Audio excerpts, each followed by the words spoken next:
Bonjour à tous et bienvenue à cette session d'information sur la Voix Sainte TV. Voici le sommaire. Religion, lancement du mouvement des femmes dénommées Femmes Vertueuses de la mission pour le salut des âmes. Participation du Conseil du coton et de l'Anarcade au Salon international de l'agriculture de Paris, SIA 2018. Et puis football, Coupe UFO Adam, le Ghana vainqueur de la première édition. Démarrons en religion. La mission pour le salut des âmes du prophète d'Amblé, Cisayo Pougon, dans le district d'Abidjan, a procédé du vendredi 23 au samedi 24 février 2018 au lancement du mouvement des femmes dénommées Femmes Vertueuses, placé sous le thème « Ce que Dieu a dit à la femme quand l'homme dormait ». On en sait plus avec Freddy Sondé. Permettre aux femmes des hommes de Dieu, aux femmes leaders des églises d'avoir des rudiments nécessaires pour mieux impacter leur environnement. Travailler au réveil de la femme dans son église et la prise de conscience de la femme au foyer. Tels sont les objectifs fixés par le mouvement des femmes. La mission pour le réveil des âmes dénommée Femmes Vertueuses, dirigée par Madame Dambélé avec pour marraine la missionnaire Madame Ablé Clémence, par ailleurs administrateur au groupe La Rédemption. En effet, cette mission pour le réveil des âmes située à Yopougon, Maroc, dans le district d'Abidjan, est dirigée par le prophète Dambélé. Les participantes ont ainsi été édifiées par plusieurs servantes, notamment les évangélistes Ange Kipri, Béni Mat Dion, Madame Dambélé et la missionnaire Madame Ablé Clémence. Ainsi, au premier jour du lancement du mouvement, les oratrices ont axé leur message sur le livre de Genèse 2, versets 22 à 24, pour étayer leurs propos et partager leur propre expérience vécue dans la vie et dans le foyer pour exhorter les femmes venues à ce lancement. Les participants ont aussi reçu des enseignements sur comment tenir un foyer et comment devenir une femme leader dans leur église et dans la société. Selon les oratrices, l'homme est le chef de la famille et de la femme. Cependant, c'est la femme qui fait le foyer et la femme et la famille. Ce lancement a pris fin avec la prestation de plusieurs artistes chantres tels que Lili Goulou, Axen et l'évangile chantre Béni Magdion. Le prophète d'Amblé revient sur les objectifs de cet événement. Nous l'écoutons. Le mouvement Femmes Vertueuses est né et ce mouvement est né pour une mission précise, c'est-à-dire travailler à la révalorisation du ministère de la femme et de la personne même de la femme dans le foyer. Et là, les perspectives sont déjà là. Je pense que déjà, à chaque juillet, c'est-à-dire ici à la mission, nous avons un programme qu'on appelle Festicris. C'est un programme où on vient pour célébrer le Seigneur Jésus. Déjà, nous allons intégrer dans ce programme, qui est un grand programme de célébration du Seigneur, la place de la femme vertueuse. Je vous propose de suivre à présent quelques réactions des participants. J'invite tout le monde, j'invite toutes les femmes à venir assister à ce programme. Vraiment, vous aurez une délivrance totale. Elles ont entendu ce que le Seigneur voulait dire. Et je pense qu'au sortir de ce programme, c'est une armée de femmes, une femme remplie de grâce et de vertu. Les femmes sont simplement des complices du Seigneur. Si nous écoutons la voix du Seigneur, nous pouvons sauver notre mari, nos enfants et même notre nation. Je suis vraiment très contente de participer à la naissance de ce mouvement qui est Femmes Vertueuses. Donc, en tout cas pour ce commencement, on a été vraiment heureux de servir encore le Seigneur et on prie que ça ne soit pas seulement la mission pour le salut des âmes, mais que d'autres femmes puissent bénéficier. Donc je l'appelle que je vais lancer, je vais dire à tout le monde, toutes les femmes, toutes les femmes, les filles, dans toutes les églises, de se réveiller. Nous lançons un appel à toutes les femmes qui ont reçu, qui ont des talents, des dons, et qui sont assises à la maison. Même à l'église, elles ont ces dons-là, mais elles sont assises, elles ne veulent rien faire. Pour la marraine de cet événement, la femme doit être un modèle de vie dans son environnement, dans son foyer et sa communauté. Écoutons ensemble Ablé Clémence qui nous livre de petits conseils. Souvent nous oublions et nous nous laissons emporter comme ça. On oublie l'essentiel, on oublie ce pourquoi Dieu nous a appelés dans son œuvre.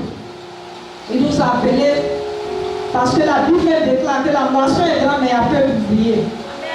Donc quand nous sommes dans l'église en tant que chrétienne, ce n'est pas en vain. Nous devons véritablement nous donner à fond dans l'œuvre de Dieu. Si tu n'es nulle part, tu dois intégrer un département.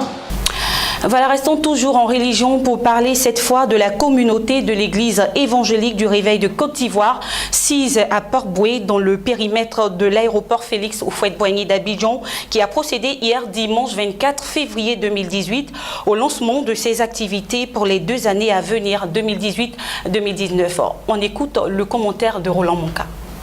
Défrichez-vous un champ nouveau et ne semez pas parmi les épines. C'est cette adresse de l'Éternel aux hommes de Juda et de Jérusalem, tirée du livre de Jérémie chapitre 4 verset 3, qui a servi de thème à la cérémonie de lancement de l'église évangélique du réveil de la Côte d'Ivoire, RSI, située à Port-Boué, à quelques encablures de l'aéroport Félix Houphouët-Boigny d'Abidjan. C'était hier dimanche 25 février 2018 au sein du dit temple. À l'entame de son message, le pasteur Yaozamblé Germain, pasteur principal de cette communauté, a défini le thème qui selon lui est une invitation à l'endroit de l'église afin de jouer le rôle qui est le sien, à savoir la redynamisation de l'église pour son développement, la remise du peuple sur le chemin de l'évangélisation ou encore l'encadrement des personnes nouvellement gagnées à Christ. Toutes choses possibles grâce à une reconversion des mentalités, a déclaré le ministre de Dieu. Au chapitre des activités de l'ERC de Port-Boué Aéroport, 3 objectifs qui se déclinent en objectifs numériques, en objectifs matériels et en objectifs sociaux ont été définis et leur atteinte étalée sur une période de 2 ans devrait permettre à cette communauté de rayonner pour la gloire de Jésus. À la fin de la cérémonie, le pasteur Zamblé Yao Germain a bien voulu revenir sur les principaux axes de son intervention. Nous demandons aux chrétiens,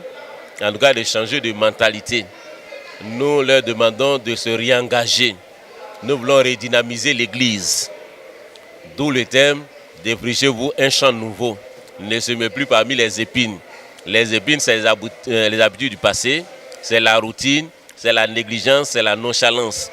Et nous savons que ces habitudes ne peuvent pas nous aider. Donc le champ nouveau équivaut à dire que nous devons nous engager dans l'évangélisation. Une assemblée chrétienne de l'île semi-autonome de Zanzibar, c'est en Tanzanie, n'a plus de lieu de culte depuis que les autorités ont rasé le 7 janvier dernier le bâtiment pour le remplacer par une université d'État. Jean-Jacques Denis, son analyse.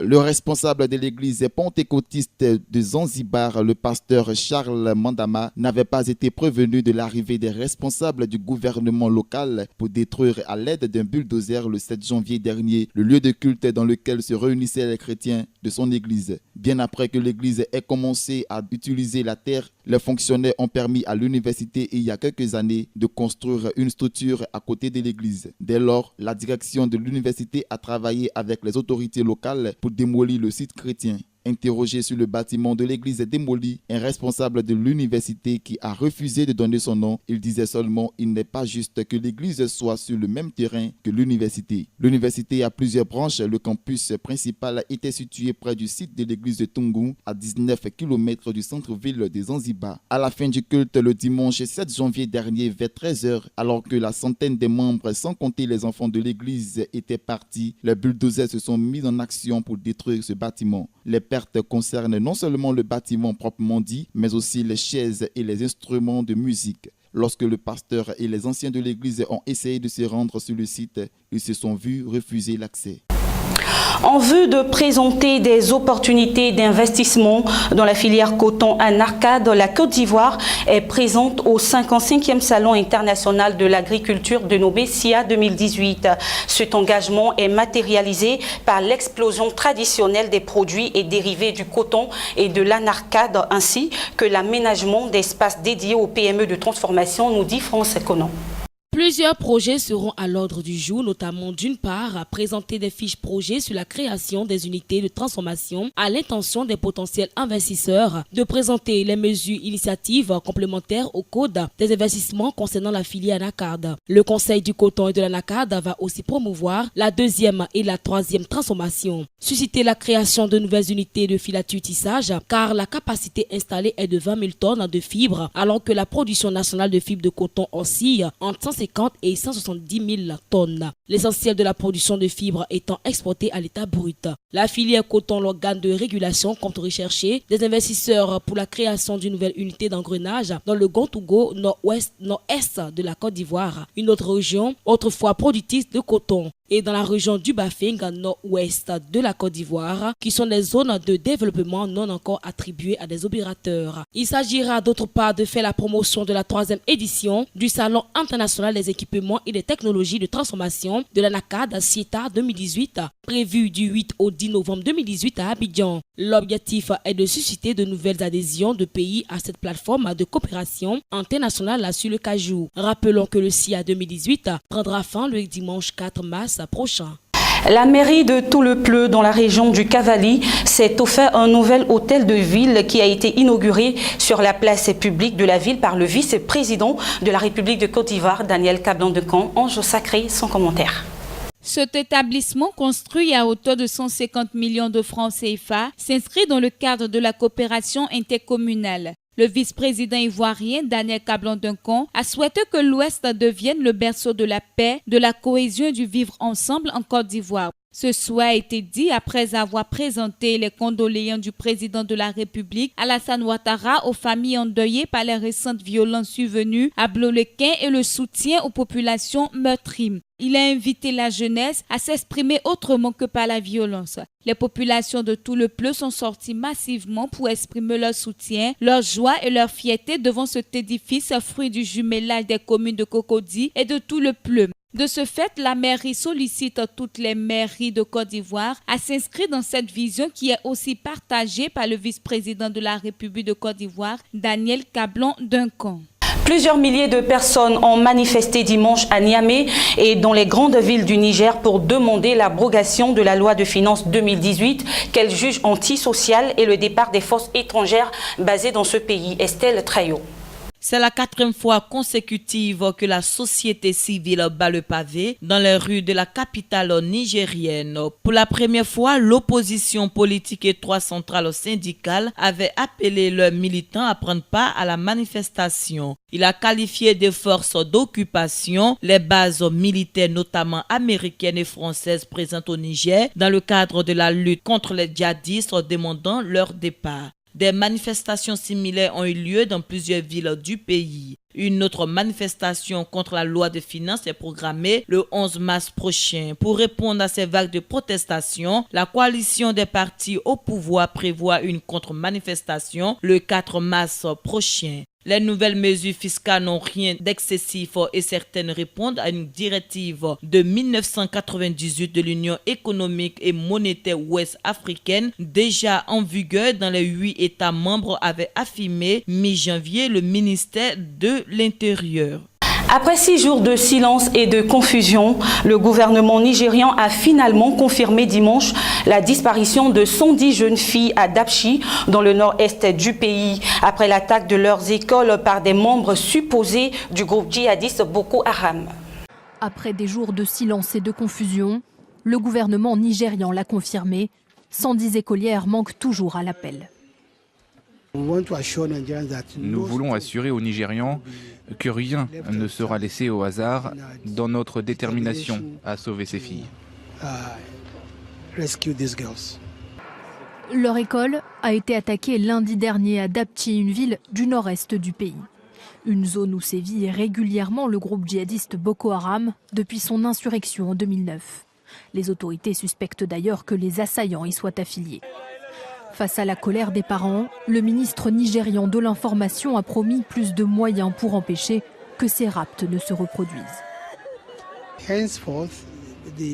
Dorénavant, la police et le corps de défense civile veilleront à ce que leur présence soit renforcée dans chaque école afin qu'elle serve de moyen de dissuasion aux insurgés. Un enlèvement de masse qui en rappelle un autre, celui des lycéennes de Chibok en 2014.